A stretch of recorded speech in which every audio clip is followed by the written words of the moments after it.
15 নিচে থাকে, যদি দেখা যায় যে এসপিডি ভ্যালু বা এন ভ্যালু 15 নিচে আছে, তাহলে কিন্তু আমাকে টেকেন ভার্ব হয়ে আছে, এটা বিএনবিসি বলছে। এবার আমাদের দেখি যে পানির লেভেলটা 10 মিটারের ভিতরে আছে, পটালি সয়েল আছে, সিল্ট সয়েল আছে, নন প্লাস্টিক সিল আছে, তাহলে আমাকে টেকেন করতে হবে।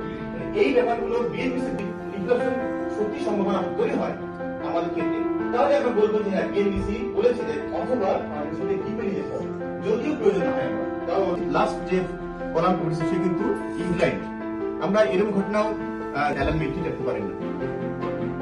এরপরে আমরা দেখছি যে কলাম কিন্তু একই লাইন বরাবর নাই, ডিস লোকেশন হয়ে গেছে, নিচতলা কলাম আর দুটো শেয়ার গেছে, একদিকে তারা দিয়েছে হচ্ছে আপনার কম্পিউটার কলাম, বাম দিকে দিয়েছে হচ্ছে আরসিসি। ফলে কি হয়, পুরো সিস্টেমটা অনেক স্ট্রং হয়ে যায়। নিচতলা কিন্তু আমাদের কলাম ওয়াল থাকে না, আমরা ওখানে পার্কিং করি বা তখন সেগুলো চালাতে, ফলে হবে কি উপরের সমস্ত অংশ 8তলা বিল্ডিং এর 2 থেকে 8 ফুট করা হচ্ছে। এছাড়া যেটা ওখানে ছিল, এবার আসছে যে বিল্ডিং গুলোর ক্ষেত্রে আমরা দেখছি যে মডার্ন যে তাদের যে কোডের যে ক্ষতির সম্মুখীন হয়েছে। দেখা যাচ্ছে স্লাইডে যে বিল্ডিং এর উপরে কোনো ক্ষয়ক্ষতি হয়নি, কিন্তু পুরো অ্যাজ ইট ইজ হয়ে গেছে, রড আছে কিন্তু খালি কমপ্লিট নাই, অর্থাৎ ওয়ার্কম্যানশিপ করার সময় তারা এটা বুঝতে মনে করে না, শ্যাডো তৈরি করছে, কিছু পোর্শনে কমপ্লিট নাই, রড বের হয়ে আছে। আমরা দেখছি প্রথমে হওয়ার সময় যে যত সুন্দর কাজ হতো সেটা কখনো পূর্ণ করবে না।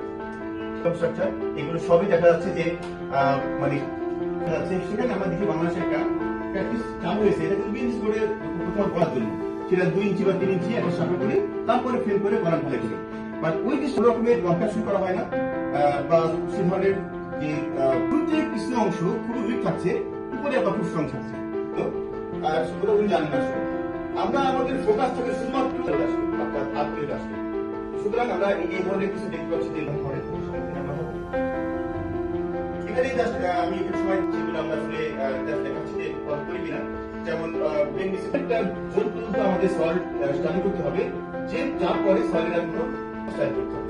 আর রাজশাহী প্র্যাকটিস দেখছি আমরা মোটামুটি যদি আমাদের পরিস্থিতি না থাকে এটা অ্যাড করতে হবে, যে না এখানে যদি মিনিমাম 2টা ইনভেন্টরি ম্যাপ আছে কিনা, আসলে যে ওয়ার্ড ওয়াইজ আমরা যদি ওখানে সার্ভে করতে পারি, তাহলে একটা ম্যাপ থাকা দরকার যে আসলে কোন কোন, আমি যখন একটা ম্যাপ দেখালাম এর মধ্যে কোন বিল্ডিংটা ঝুঁকিপূর্ণ, কোন জোনটা ঝুঁকিপূর্ণ, এখানে কোনো ইনভেন্টরি আছে কিনা, ভিজুয়াল স্ক্রিনিং করতে পারি আমরা। অর্থাৎ যদি আমাদের সিস্টেমিক সার্ভে করা সম্ভব না হয়, সেক্ষেত্রে যে জোনগুলোতে বা যে এলাকাতে ঝুঁকিপূর্ণ আমরা জানি, সেখানে বিল্ডিং গুলোতে আমরা চোখে দেখাতে বোঝা যায় যে বিল্ডিং গুলো ঝুঁকিপূর্ণ, একে বলে হচ্ছে আরভিএস বা র্যাপিড ভিজুয়াল স্ক্রিনিং, সেটাও করতে পারি আমরা কমপক্ষে যে এই বিল্ডিং গুলো মোটামুটি ঝুঁকিপূর্ণ বলে আমাদের দৃশ্যমান হচ্ছে। এরপরে আমরা ওই বিল্ডিং গুলোর ক্রিটিক্যাল কম্পোনেন্ট দেখতে পারি, কলাম বিল্ডিং গুলো ঠিক আছে কিনা দেখতে পারি আমরা। এরপরে আমরা রিস্ক লেভেলকে ঠিক করতে পারি, যে ওই জোনের ভিতরে কোনটা স্কুল, কোনটা হসপিটাল, কোনটা কলেজ, এটা আমরা রিস্ক লেভেল ঠিক করতে পারি। এবং সবার শেষে যেটা করতে পারি, আমরা একটা ডিজিটাল কন্ডিশনিং রেটিং করতে পারি। অর্থ হচ্ছে এই যে বিল্ডিং গুলো করলাম, তার মধ্যে বিল্ডিং গুলোকে আমরা কয়েকটা ক্যাটাগরি ভাগ করতে পারি, সেফ বিল্ডিং, এরপর ভাগ করতে পারি নিড ডিটেইল অ্যাসেসমেন্ট, এরপরে বলতে পারি আনসেফ, অর্থাৎ রিকোয়ার্ড স্ট্রেন্থেনিং, যেগুলো আমরা মনে করছি। তাহলে আমাদের ক্যাটাগরি ভাগ করলে সুবিধা হবে, ওই বিল্ডিং গুলোকে আমরা বলতে পারবো যে আপনাদের বিল্ডিং আমাদের অ্যানালিসিস অনুযায়ী আনসেফ অবস্থায় আছে, আপনাকে এটাকে মানে ভূমিকম্প সহনীয় করার জন্য এখন স্ট্রেন্থেনিং কাজ করতে হবে।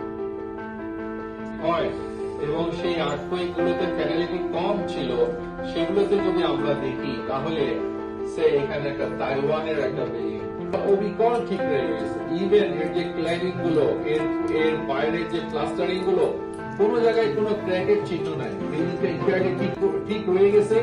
ছবিতে দেখেন যে বিল্ডিং থেকে রেস্কিউ করা যাচ্ছে, অর্থাৎ মানুষ যে ওখানে আটকা পড়ে আছে, এই মানুষগুলোকে জীবন্ত তাদেরকে উদ্ধার করা যাচ্ছে। আমাদের ইন্টারভেনশনটা এখানে, যে বিল্ডিং কলাপস করা আর বিল্ডিং ফেল করা, দিস নট দ্য সেম।